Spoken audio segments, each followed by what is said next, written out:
विशाखा नागिन अपने कक्ष में सो रही थी। तभी विशाखा नागिन के ऊपर से एक साया गुजरता है, जिससे विशाखा की आंखें खुल जाती है और वो डर जाती है। कौन है यहाँ? देखो, जो कोई भी मेरे कक्ष में मौजूद है वो मेरे समक्ष आ जाए, वरना अच्छा नहीं होगा। माता, माता, आप शीघ्र ही मेरे कक्ष में आइए। माता। विशाखा की आवाज सुनकर वहाँ जल्दी से उसकी माता आती है। माता, यहाँ कोई है? मैंने अभी यहाँ किसी का साया देखा था। जैसे ही मैंने उसे पुकारा तब से वो गायब हो गया। मुझे बहुत डर लग रहा है माता। पुत्री, तुम इतना विचलित क्यों हो रही हो? यहाँ कोई साया नहीं है। अवश्य तुमने कोई स्वप्न देखा होगा, तभी तुम डर गई। स्वयं देखो, यहाँ कोई साया दिख रहा है क्या तुम्हें? नहीं माता, मैंने कोई स्वप्न नहीं देखा। मैं बिल्कुल सत्य कह रही हूँ, मैंने यहाँ साया देखा है। पुत्री, तुम्हारा भ्रम होगा। यदि यहाँ कोई होता तो हमें क्यों नहीं दिख रहा है? और चलो, है भी तो अब कहाँ है? चलो तुम मेरे कक्ष में, तुम वहाँ सो जाना। वहाँ तो तुम्हें डर भी नहीं लगेगा। जी माता। विशाखा अपनी माता के कक्ष में चली जाती है। सोने के लिए ऐसे ही रोज चलता है। अपने आसपास कुछ अलग सा विशाखा को कई बार महसूस होता, किंतु कोई ना मिलने पर विशाखा और डर जाती थी। एक बार विशाखा जहर लेकर धीरज नाग के कक्ष में जाती है। देखो धीरज नाग, मैं तुम्हारे लिए जहर की प्याली लाई हूँ। ये जहर बहुत ही अनोखा है। अनोखी तो तुम हो विशाखा नागिन, जो भी तुम्हें देख ले वो तो तुम पर मोहित हो जाता है। ये किस प्रकार की बात कर रहे हो धीरज नाग?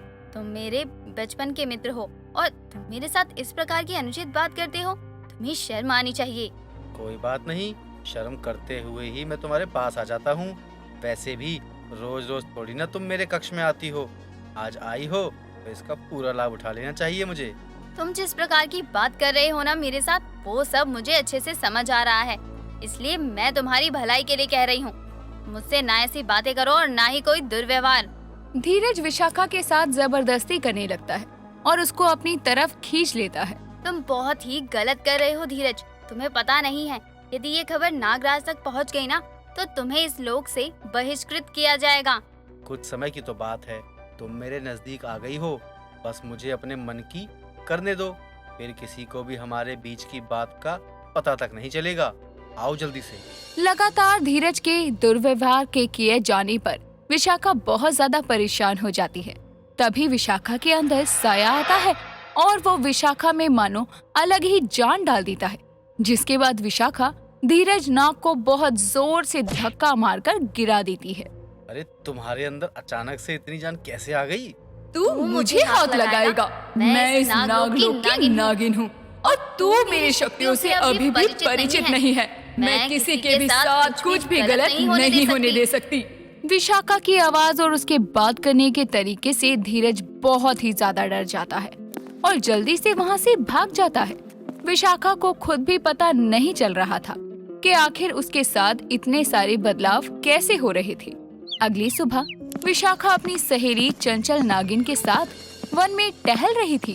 तभी विशाखा अपने शरीर को बहुत ही भारी महसूस करती है।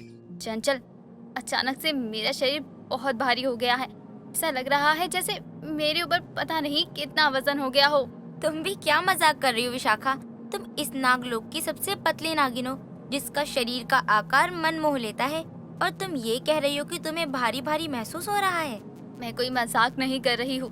मैं बिल्कुल सत्य कह रही हूँ। मुझे अब आगे की ओर नहीं बढ़ा जा रहा है। ऐसा प्रतीत हो रहा है जैसे कोई मुझे अपनी ओर खींच रहा है। रहने दो, तुम मजाक कर रही हो ना। यदि अभी मैं तुम्हारी चिंता करते हुए कुछ कहने लग जाऊं, तब तुम मेरे ऊपर ही हंसने लग जाओगी, है ना? यही करने वाली हो ना तुम?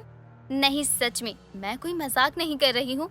मुझे यही महसूस हो रहा है जैसे कोई मुझे अपनी ओर खींच रहा है। मेरे शरीर मेरे काबू में नहीं है। चंचल, जल्दी से मुझे अपनी ओर खींचो। अच्छा ठीक है, तुम मुझे इतना बोल रही हो तो तभी मैं तुम्हारी बात मान रही हूँ, अन्यथा मुझे तुम्हारा मजाक अच्छे से ज्ञात है। तुम इस बार मुझे मूर्ख नहीं बना सकती हो। चंचल जैसे ही विशाखा की बात सुनती है और उसे अपनी तरफ खींचने लगती है, लेकिन विशाखा का वाकई वजन बहुत ज्यादा हो गया था कि चंचल से भी विशाखा को हिलाया नहीं जा रहा था। मुझे भी यही लग रहा है कि मानो तुम्हें किसी ने पकड़ा हुआ है और जो तुम्हें आगे नहीं बढ़ने दे रहा है। तभी तो जब मैं तुम्हें उठाने की कोशिश की तब तुम हिल तक नहीं पाई। किंतु मेरे साथ ये क्या हो गया है? कुछ समय पहले तो मैं बिल्कुल ठीक थी, किंतु अब अचानक से मेरा वजन इतना कैसे हो गया। चंचल चंचल मेरी सहायता करो, मुझे पता नहीं क्या हो रहा है। आजकल मुझे अपने शरीर पर बहुत ज्यादा ही घुटन महसूस हो रही है। तुम ये क्या बातें कर रही हो? क्या हो रहा है आजकल? रात में मुझे किसी का साया महसूस होता है और कुछ दिन पहले मुझे ऐसा लग रहा था जैसे कोई पीछे आ रहा हो मेरे। भोलेनाथ के मंदिर में नहीं जा पा रही थी, जैसे कोई अन्य शक्ति मुझे जाने न दे रही हो। माँ को बताया था, लेकिन माँ को लगा कि मेरा भ्रम है, किंतु मैं सब सत्य कह रही हूँ। मुझे तो तुम्हारी बातें सुनकर ही डर लग रहा है। मैं अब और यहाँ नहीं रुक सकती हूँ, मैं तो जा रही हूँ। तुम देख लो कि तुम्हें क्या करना है। तुम मुझे इस हालत में अकेला छोड़कर कैसे जा सकती हो चंचल?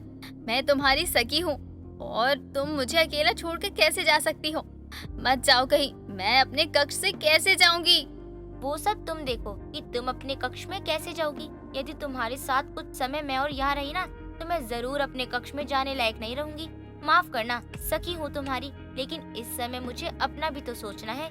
किंतु तुम चिंता मत करो, मैं तुम्हारी माता को यहाँ तुम्हारी सहायता के लिए भेज देती हूँ। चंचल इतना बोलकर वहाँ से जाने लगती है। तभी एक नागिन का काला साया चंचल की आंखों के आगे आता है, जिसे देखकर चंचल बहुत डर जाती है। विशाखा, ये साया कहाँ से आया? तू भी अपनी सहेली को अकेले छोड़कर जा रही है, और वो भी वो सहेली जो हर वक्त तेरे साथ खड़ी रहती है। तू उसे अकेला छोड़कर जा रही है। देख अब मैं तेरे साथ क्या करती हूँ। मुझे कुछ मत करो, मैं बहुत डर गई हूँ विशाखा। कुछ तो करना, वरना ये साया मुझे खा जाएगा।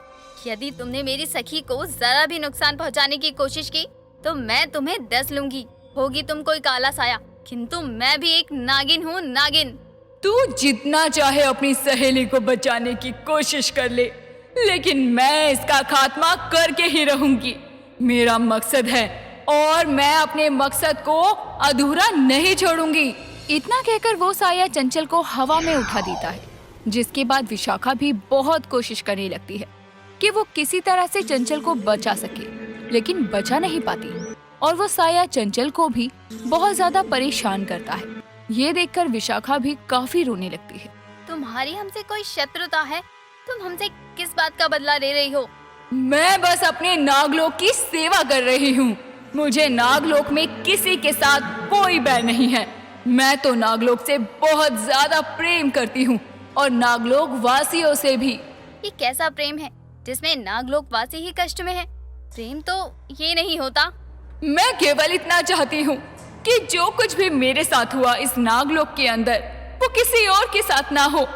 नागलोक पर सभी नागिन का पूर्ण अधिकार है, किंतु कुछ नाग इस अधिकार को अवसर समझ लेते हैं और मासूम नागिनों को परेशान करने लगते हैं। तुम इस प्रकार से क्यों बात कर रही हो? तुम्हें किसने तंग किया? तुम किससे परेशान हो? हमें बताओ कि आखिर तुम्हारे साथ हुआ क्या है? मैं शुरू से कोई साया नहीं थी, बल्कि मैं भी तुम्हारी ही तरह नागिन थी, जो हर किसी की मदद किया करती थी।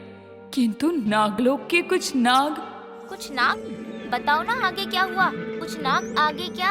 कुछ नाग ने मेरे साथ गलत करने की चाह रखी और उस चाह को पूरा करने के लिए मेरे पास आने लगे। मैंने उन नागों को तो उनके परिणाम दे दिए हैं, किंतु उस दौरान मेरी आकस्मिक मृत्यु हो गई और उन नाग को अपने फायदे के लिए मारने का दोष भी मेरे सर मढ़ा गया, जिसके कारण नागलोक में ना ही किसी ने मेरा श्राद्ध किया और ना ही मुझे अंतिम विदाई दी। इस वजह से मैं नागलोक में भटक रही हूँ। साय की बात सुनकर चंचल और विशाखा दोनों ही बहुत बुरा मान जाते हैं और उन दोनों की आंखें नम हो जाती है। हमें माफ कर दो, तुम्हारे साथ जो भी कुछ हुआ मुझे उसका बहुत बुरा लग रहा है। मुझे नहीं पता था कि तुम्हारे साथ ये सब हुआ है और नागिन का श्राद्ध भी नहीं हुआ है, और भी ज्यादा बुरी बात है ये तो। लेकिन अब जो हो गया है हम उसे भी तो नहीं बदल सकते ना, इसलिए मैं आपसे वादा करती हूँ कि आपका अधूरा श्राद्ध मैं पूरा करूँगी। मैं आपकी बहुत शुक्रगुजार हूँ। अगर मेरा श्राद्ध नहीं होता तो मेरी आत्मा यूं ही भटकती रहती। विशाखा चंचल के साथ मिलकर उस नागिन का अधूरा श्राद्ध पूरा करती है